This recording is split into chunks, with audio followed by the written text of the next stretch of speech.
So if you're building a fence topper through the trees, you have two options.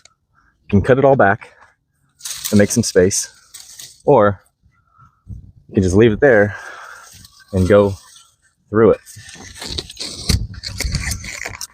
It's going to make it harder to put on, more work, but overall, I think it'll look better.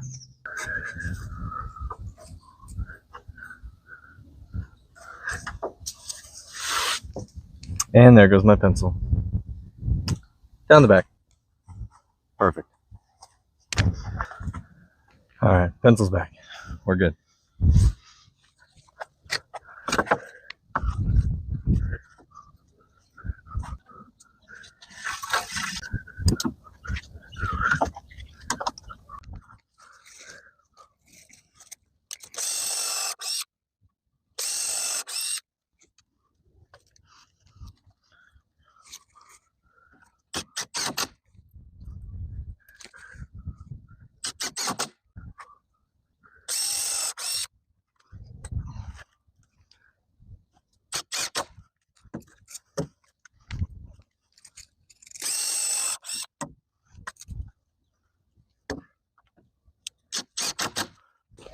So here we have it.